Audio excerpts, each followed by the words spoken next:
YouTube channel. Next നമ്മൾ discuss ചെയ്യാൻ പോകുന്നത് SSLC സോഷ്യൽ സയൻസ് പരീക്ഷയിൽ ചോദിക്കാൻ സാധ്യതയുള്ള മറ്റൊരു ഭാഗമാണ്. ഫസ്റ്റ് വേൾഡ് വാറിന്റെ ഭാഗമായി ഉണ്ടായ അതിന്റെ അനന്തരഫലമായിട്ട് നമുക്ക് പറയാൻ പറ്റുന്ന ടോട്ടലിറ്റേറിയനിസം അല്ലെങ്കിൽ സമഗ്രാധിപത്യം. അപ്പൊ യൂറോപ്പിന്റെ ചരിത്രത്തെ തന്നെ മാറ്റിമറിക്കുന്ന ഒരു കോൺസെപ്റ്റ് ആയിട്ട് ഇത് മാറുകയാണ് ഉണ്ടായത്. നമുക്കതിനെ പറ്റി ഒന്ന് ഡിസ്കസ് ചെയ്താലോ. യൂറോപ്പിൽ സമഗ്രാധിപത്യത്തിന്റെ വളർച്ച. 2021 തന്നെ സന്ദർശിച്ച നാസി കോൺസെൻട്രേഷൻ ക്യാമ്പ് അതിജീവിത ലിദിയ മാക്സിമോസ്കിന്റെ കയ്യിൽ അവൾ 3-ാം വയസ്സിൽ ഓഷ്വിറ്റ്സ് തടങ്കൽ പാളയത്തിൽ എത്തിയപ്പോൾ പച്ച കുത്തിയ ജയിൽ പുള്ളി നമ്പറിൽ ഫ്രാൻസിസ് മാർപ്പാപ്പ ചുംബിച്ചു. ഓഷ്വിറ്റ്സിൽ ഡോക്ടർ ജോസഫ് മാംഗലെയുടെ അതിക്രൂരമായ പരീക്ഷണങ്ങൾക്ക് ഉപയോഗിക്കപ്പെട്ട ആ കുഞ്ഞു മാലാഖയ്ക്ക് ഓരോ ദിവസവും മരണത്തെ നേരിൽ കരയേണ്ടി വന്നിരുന്നു. സ്വന്തം ജീവൻ പണയം വെച്ച് അവളുടെ അമ്മ ഒളിച്ചു കടത്തിക്കൊണ്ടുവന്ന അപ്പക്കഷ്ണങ്ങളിലാണ് ആ കൊച്ചു ജീവൻ പിടിച്ചു നിന്നത്. ഓഷ്വിറ്റ്സിൽ നിന്ന് മോചിതമായപ്പോൾ 4 വയസ്സു മാത്രം ഉണ്ടായിരുന്ന അവളെ കാത്തിരുന്നതാകട്ടെ എവിടെയോ ഓടിപ്പോകാൻ നിർബന്ധതയായിരുന്ന തന്റെ അമ്മയ്ക്ക് വേണ്ടിയുള്ള തിരച്ചിലായിരുന്നു. ഓഷ്വിറ്റ്സിലെ സ്മാരകമാണ് ഇവിടെ കൊടുത്തിരിക്കുന്നത്. അത് വെച്ചിട്ടാണ് ഈ ഒരു ടെക്സ്റ്റ് ബുക്കിൽ ഇത് എക്സ്പ്ലെയിൻ ചെയ്ത് വെച്ചിരിക്കുന്നത്. ഓഷ്വിറ്റ്സിലെ പോളണ്ടിലെ ഓഷ്വിറ്റ്സിലെ നാസി കോൺസെൻട്രേഷൻ ക്യാമ്പിലെ നാസി തടങ്കൽ പാളയത്തിൽ അതിജീവിച്ച ലിദിയ മാക്സിമോസ്കിന്റെ ജീവിതകഥയാണ് നമ്മളിവിടെ വായിച്ചത്. ജീവിതകഥ.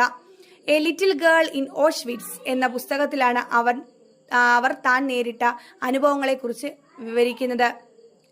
ഇനി നാസിസത്തെ പറ്റിയൊക്കെ പറയുമ്പോഴാണ് നമ്മൾ ടോട്ടലിറ്റേറിയനിസം എന്ന ആശയം ഉൾക്കൊള്ളാൻ പര്യാപ്തമാകുന്നത്.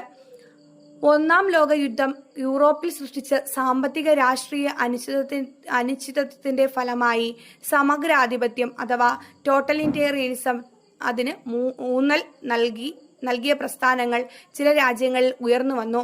പൗരരുടെ സ്വകാര്യതയെ മാനിക്കാതെ ഭരണകൂടത്തിന്റെ അധികാരം ജീവിതത്തിന്റെ എല്ലാ മേഖലകളിലും നിയന്ത്രണം സ്ഥാപിക്കുന്നതാണ് സമഗ്രാധിപത്യം.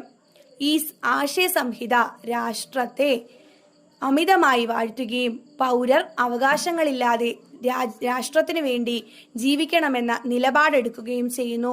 സമഗ്രാധിപത്യത്തിന്റെ സവിശേഷതകൾ എന്താണെന്ന് നോക്കാം.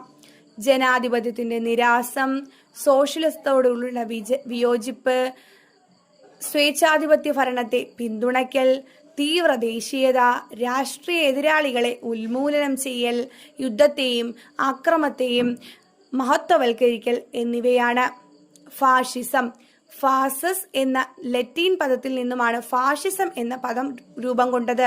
റോമൻ ചക്രവർത്തിമാരായ അധികാരത്തെ സൂചിപ്പിക്കുന്ന ഒരു കെട്ട് ദണ്ഡും അതിനു മുകളിൽ ഒരു മഴവും എന്നാണ് ഫാഷിസത്തിന്റെ അർത്ഥം.